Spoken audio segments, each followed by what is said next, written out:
नमस्कार। आज हम शिक्षण की भाषण विधि के बारे में अध्ययन करेंगे। शिक्षण की भाषण या व्याख्यान पद्धति से आशय शिक्षक द्वारा पाठ्य वस्तु का मौखिक रूप से विवेचन करने से है। इसे कथन पद्धति भी कहा जाता है।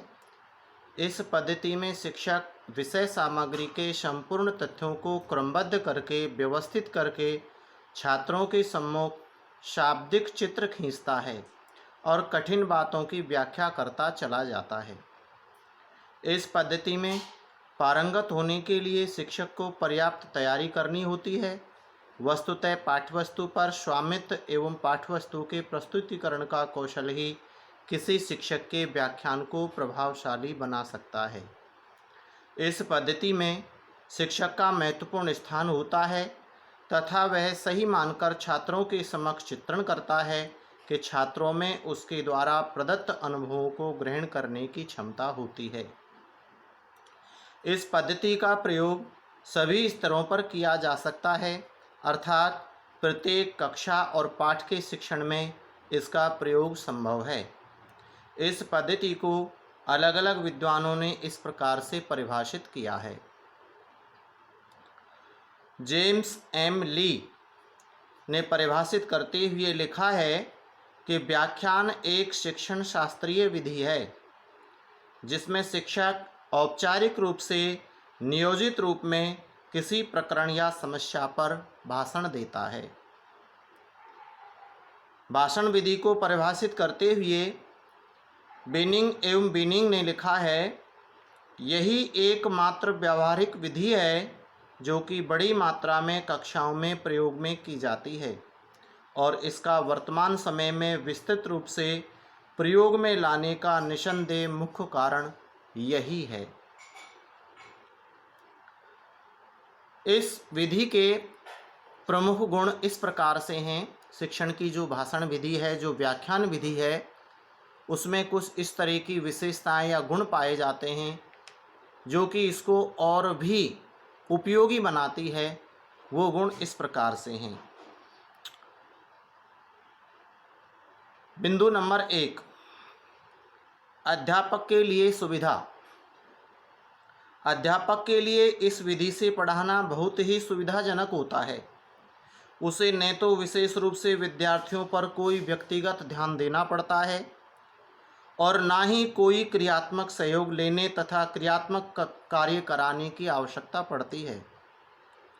यहाँ तक कि यदि वह चाहे तो बिना किसी साधन जैसे कि शामपट, चार्ट, चित्र आदि का प्रयोग किए बिना भी मात्र शाब्दिक वर्णन के द्वारा अपना शिक्षण कार्य संपन्न करा सकता है। बिंदु नंबर 2, पाठ्यक्रम के समय पर समाप्त करने में सुविधा। भाषण विधि थोड़े समय में ही पाठ्यक्रम के एक बड़े अंश को आसानी से समाप्त करने की दृष्टि से इस विधि का कोई मुकाबला नहीं है। इस विधि में अपने भाषण को समय अनुसार घटाया बढ़ाया जा सकता है। उसको आवश्यकता और समय को नियोजित करते हुए भाषण की संक्षिप्तता या विस्तृतता का प्रावधान इसमें संभव है। बिंदु नंबर 3 है, विद्यालय की वर्तमान परिस्थितियों में उपयुक्त। जैसा कि आप जानते हैं, हमारे देश के सभी विद्यालयों में जहां शिक्षण संबंधी सहायक सामग्री और यहां तक कि कई विद्यालयों में तो शामपट्ट भी एक समुचित व्यवस्था में उपलब्ध नहीं हो पाते हैं, जिसके अभाव में शिक्षक को अपना शिक्षण कार्य संपन्न कराना पड़ता है। आज हमारे देश में विद्यालयों की कमी होने के कारण विद्यालयों में अपार भीड़ है। उस भीड़ भरे वातावरण में अध्यापक को पढ़ाने में यह विधि, भाषण विधि या व्याख्यान विधि जो है वो बहुत ही सहायक होती है। एक साथ काफ़ी बड़ी मात्रा में विद्यार्थियों के लिए शिक्षण कार्य संपन्न करवाया जा सकता है। बिंदु नंबर 4, अध्यापक और विद्यार्थियों दोनों के समय तथा शक्ति की बचत। ज्ञान के लिए विद्यार्थियों को भटकना नहीं पड़ता है, पाठ्य पुस्तकों तथा अन्य स्रोतों से सिर खपाना नहीं पड़ता है। जो कुछ भी उन्हें विषय से संबंधित महत्वपूर्ण बातें चाहिए वे स्पष्ट रूप से विस्तार में अध्यापक के व्याख्यान के माध्यम से ही बैठे बैठे कक्षा में उपलब्ध हो जाती है और इस तरह व्याख्यान विधि उसके समय और परिश्रम की बचत करने में काफ़ी सहायक सिद्ध होती है। दूसरी ओर अध्यापक भी मात्र भाषण के माध्यम से थोड़े समय में ही बहुत कुछ पाठ्य वस्तु विद्यार्थियों के सामने रखकर अपने कर्तव्य की पूर्ति कर लेता है। इस तरह अन्य विधियों की अपेक्षा इस विधि में समय तथा शक्ति कम खर्च करनी पड़ती है। इस विधि के गुण का बिंदु नंबर 5 है भाषा संबंधी योग्यता के विकास में सहायक। भाषण विधि के प्रयोग से विद्यार्थियों में भाषा संबंधी योग्यताओं का विकास अच्छी तरह से हो पाता है। अध्यापक के धारा प्रवाह बोलने से, व्याख्यान देने से विद्यार्थी बड़े गौर से अध्यापक के भाषण को सुनते हैं। भाषण को सुनने से उनके शब्द भंडार में वृद्धि होती है और भाषा संबंधी जो विद्यार्थी में दोष होते हैं वो इस भाषण को सुनने से दोष निवारण में सहायता मिलती है। इस प्रकार से भाषण कला और बोलचाल तथा विचार संप्रेषण कला को निखारने में यह विधि मदद करती है। गुणों का बिंदु नंबर नेक्स्ट है 6 श्रवणेंद्रियों के उपयोग से सीखने का उचित अवसर व प्रशिक्षण मिलना। व्याख्यान विधि में बालकों को अपनी श्रवणेंद्रियों को आवश्यक रूप से चुस्त और सजग एवं सक्रिय रखना पड़ता है ताकि भाषण के सभी अंशों को ध्यानपूर्वक सुनकर वे आवश्यक ज्ञान प्राप्त कर सकें। इस प्रकार का प्रशिक्षण न केवल कक्षा में भाषण को ठीक प्रकार सुनकर ज्ञान प्राप्त करने में उसकी सहायता करता है बल्कि भविष्य में भी वे व्यावहारिक जीवन में इस प्रकार के प्रशिक्षण द्वारा बहुत कुछ आवश्यक ज्ञान और जानकारी प्राप्त करने में सक्षम बन जाते हैं। बिंदु नंबर 7 है प्रभावपूर्ण ढंग से शिक्षण में सहायक। इस विधि से जो अध्यापक विषय वस्तु को अच्छी तरह तैयार कर लेते हैं तथा जिसके मौखिक प्रस्तुतिकरण का ढंग भी प्रभावशाली होता है उसके लिए व्याख्यान विधि प्रभावपूर्ण शिक्षण का सशक्त साधन सिद्ध हो सकती है। लिखे हुए शब्दों को पढ़ने की अपेक्षा मुंह से बोलते हुए सभी तरह से अधिक प्रभावशाली सिद्ध होते हैं। फिर अध्यापक को एक कुशल वक्ता के रूप में विषय वस्तु को अपेक्षित प्रभावपूर्ण ढंग से प्रस्तुत करने का भी इसमें पूरा अवसर मिलता है। हाव भाव, आवाज़ के उतार चढ़ाव, मुख मुद्रा तथा अपेक्षित नाटकीयता के सहारे व्याख्यान विधि विषय को रोचक, स्पष्ट और सरल बनाने में सहायक सिद्ध होती है। इस प्रकार से भाषण विधि या व्याख्यान विधि की विशेषताएं, गुण उल्लेखित किए गए हैं। भाषण विधि में जहाँ कुछ विशेषताएं और गुण पाए जाते हैं उसी प्रकार से इस विधि की कुछ सीमा या दोष भी होते हैं। उन दोषों पर भी गौर करना चाहिए और वो दोष इस प्रकार से हैं। भाषण विधि का पहला दोष है अमनोवैज्ञानिक विधि। यह विधि मनोविज्ञान के नियमों और सिद्धांतों के प्रतिकूल है। इसमें बालकों की आवश्यकता, रुचि और मनोदशा का कोई ध्यान नहीं रखा जाता। उन्हें सीखने में कोई रुचि है या नहीं इस बात पर कोई ध्यान नहीं दिया जाता। एक प्रकार से इस विधि में बालक को महत्व नहीं देकर विषय वस्तु को जैसे तैसे प्रस्तुत करने के कार्य पर ही अध्यापक बल देता है और इस तरह यह विधि मनोवैज्ञानिक सिद्धांतों की पूरी तरह अवहेलना करती है क्योंकि यह इसमें शिक्षक प्रधान होता है। शिक्षक विषय वस्तु को लेकर अपने ही ढंग से प्रस्तुत करता है। बालकों की आवश्यकता, योग्यता, क्षमता, रुचि आदि का कोई इसमें स्थान नहीं होता है। दूसरी कमी है क्रियाशीलता का अभाव। जैसा कि इसके अर्थ से स्पष्ट है, भाषण विधि में विद्यार्थी केवल मूक दर्शक होकर अध्यापक द्वारा दिए गए भाषण को सुनते हैं, सुनकर ही ज्ञान प्राप्ति का प्रयास करते हैं, तो जो बालक होते हैं कक्षा के, वो इसमें क्रियाशील नहीं होते, वो सहभागी नहीं होते। इस विधि में ज्ञान को मौखिक वर्णन द्वारा ही बिना किसी प्रयोगात्मक क्रियाओं का सहारा लिए प्रस्तुत करने का प्रयत्न किया जाता है। करके सीखना, परीक्षण करना, प्रयोग करना, व्यवहारात्मक उपयोग आदि के लिए इसमें कोई स्थान नहीं है। इस विधि द्वारा सैद्धांतिक ज्ञान की आंशिक प्राप्ति हो सकती है। इसके उपयोग से संबंधित आवश्यक कुशलताओं तथा योग्यताओं का विकास नहीं हो पाता है। तीसरी कमी इस विधि की है रटने की प्रवृत्ति को बढ़ावा। इस विधि में बिना अच्छी तरह समझे हुए शाब्दिक ज्ञान प्राप्त करने पर जोर दिया जाता है और इस तरह यह विधि रटने की प्रवृत्ति को बल देती है। व्यवहारिक दृष्टिकोण से यह विधि उपयुक्त नहीं है।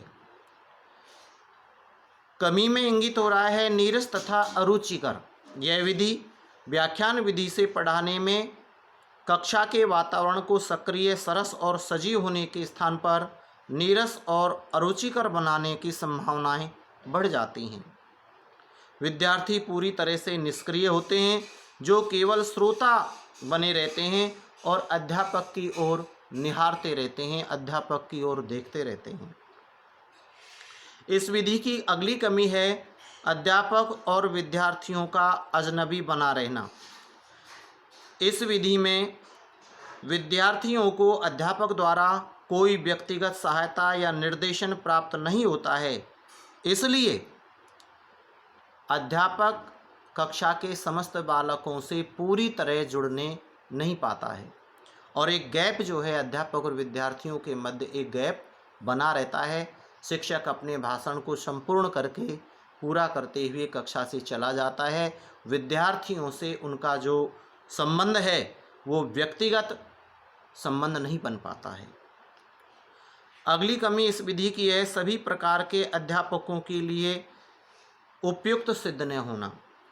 व्याख्यान विधि से केवल वे ही अध्यापक प्रभावपूर्ण ढंग से पढ़ा सकते हैं जो विषय वस्तु को ठीक प्रकार से तैयार कर सकें, अपनी भाषण कला द्वारा उसकी प्रभावपूर्ण ढंग से प्रस्तुति कर सकें। ऐसे अध्यापकों के अभाव में इस विधि की सफलता की कोई आशा नहीं की जा सकती। बहुत से शिक्षक भाषण विधि में इतने पारंगत नहीं हो पाते हैं, उनका जो शब्द भंडार है, उनकी जो शैली है, वो भाषण विधि के लिए उपयुक्त नहीं होती। इस प्रकार से एक तरफ भाषण विधि के कुछ गुण हैं, कुछ विशेषताएं हैं, उसी प्रकार से भाषण विधि के अपने कुछ सीमाएं या दोष भी हैं। इन दोषों का निवारण किस प्रकार से किया जाए, यानी कि भाषण विधि को प्रभावी किस प्रकार से बनाया जाए, क्या ऐसे सुझाव हैं, क्या ऐसे तर्क हैं, किस प्रकार की इस विधि में सुधारात्मक व्यवस्था की जाए ताकि ये विधि विद्यार्थियों के लिए, अध्यापक के लिए और जिस उद्देश्य जो शिक्षण की व्यवस्था की जाती है उन उद्देश्यों की पूर्ति करने में सहायक सिद्ध हो। ऐसे क्या उपाय हैं? तो ध्यान देने योग्य बात इस विधि में पहला है भाषण देने से पूर्व विषय वस्तु को सुनियोजित कर लिया जाए। जब तक विषय वस्तु योजनाबद्ध नहीं की जाती है भाषण कभी भी सफल नहीं हो सकता है। कोई भी कार्य करें हम, सबसे पहले उसकी योजना बनाई जाती है, भाषण का प्रारूप तैयार किया जाता है, एक रूपरेखा तैयार की जाती है। अगर पहले रूपरेखा तैयार कर लेते हैं तो वह भाषण प्रभावी हो सकता है। दूसरा सुझाव है जहाँ तक हो सके योग्यतम अध्यापकों की व्यवस्था करनी चाहिए। अध्यापकों को कुशल भाषणकर्ता होना आवश्यक है। अध्यापक ऐसे हों जो विषय के अनुसार अपना उच्चारण, अपना हाव भाव और चेहरा बदल सकें, यानी कि अपना जो उद्दीपन है उसको प्रभावी तरीके से विषय वस्तु के अनुरूप, शब्दों के अनुरूप, वाक्यों के अनुरूप अपना जो उद्दीपन है उसका प्रदर्शन कर सकें। तो ये जो भाषण विधि है शिक्षण के लिए और भी प्रभावी सिद्ध हो सकती है। अगला सुझाव है भाषण देने से पूर्व भाषण की रूपरेखा तैयार कर लेनी चाहिए। इससे अध्यापक को मुख्य बिंदु याद रखने में सुविधा होती है। रूपरेखा तैयार करने से एक भाषण का जो है स्ट्रक्चर जो तैयार कर लेने से, मुख्य बिंदु तैयार करने से शिक्षक जो है अपनी विषय वस्तु से इधर उधर भटकता नहीं है, उससे सुगमता होती है और उसका जो भाषण है वो प्रभावी हो सकता है। नेक्स्ट सुझाव है, भाषा का विशेष ध्यान रखना चाहिए। भाषा ना तो इतनी उच्च कोटि की हो कि छात्र उसे समझ ही ना पावें और इतनी रसीली या अलंकृत हो कि भाषा की रचना विषय वस्तु के मुख्य बिंदुओं को ही दबा दे। कहने का मतलब भाषा शैली जो है वो उपयुक्त होनी चाहिए। भाषा के शब्द इतने क्लिष्ट नहीं होने चाहिए कि विद्यार्थी उनको समझ नहीं पाए और इतने सरल भी नहीं हो कि विद्यार्थी नीरसता का अनुभव करें। सुझाव नेक्स्ट है, स्वतंत्रता पूर्वक बातचीत के रूप में भाषण देने की चेष्टा करनी चाहिए। अध्यापक जब भाषण देता है तो उसको स्वतंत्रता पूर्वक, बिना किसी हिचक के, बिना किसी दबाव के, बिना किसी प्रेशर के उसको भाषण नहीं देना चाहिए। एक खुले मन से, खुले विचारों से भाषण देना चाहिए। अगला सुझाव है, इस पद्धति का प्रयोग विशेष रूप से भूमिका तथा प्रस्तावना निर्माण हेतु करना चाहिए। यानी कि सभी प्रकार के प्रकरणों के लिए यह विधि उपयुक्त नहीं है। जिन प्रकरणों के लिए इस विधि का सहारा लिया जा सकता है, केवल उन्हीं विधियों में, उन्हीं प्रकरणों में इस विधि का सहारा लेना चाहिए। अगला सुझाव है, शांत भाव तथा धीमी गति से बोलना चाहिए। बीच बीच में थोड़ी सी देर के लिए रुक भी जाना चाहिए। अध्यापक का भाषण के समय भाव शांत होना चाहिए। किसी प्रकार का कोई उसके मन में डिस्टरबेंस दिखाई नहीं देना चाहिए और हो सके तो थोड़ा थोड़ा बीच बीच में रुक जाना भी चाहिए। अगला सुझाव है, बीच बीच में प्रश्न अवश्य करते रहना चाहिए। प्रश्न करने से बालक जो हैं वो सावचेत रहते हैं। अध्यापक द्वारा किए गए प्रश्नों से बालक सजग रहते हैं। वो भाषण को ठीक प्रकार से सुनने का प्रयास करते हैं। उनके मन में इस प्रकार का एक बात रहती है कि कब अध्यापक किस विषय में कोई प्रश्न पूछ ले।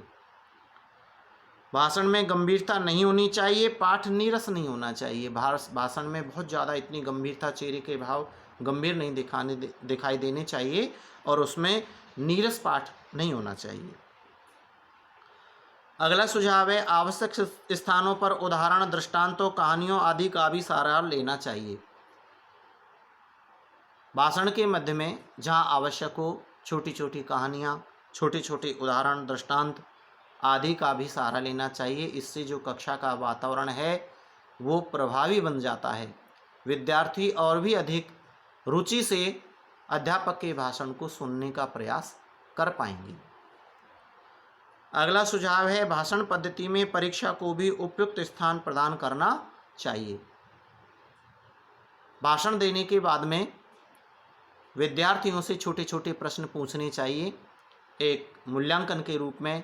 इससे विद्यार्थी सजगता से भाषण को सुनने का प्रयास करेंगे। अगला नेक्स्ट सुझाव है, भाषण देते समय छात्रों के सभी स्तरों का पूरा ध्यान रखना चाहिए।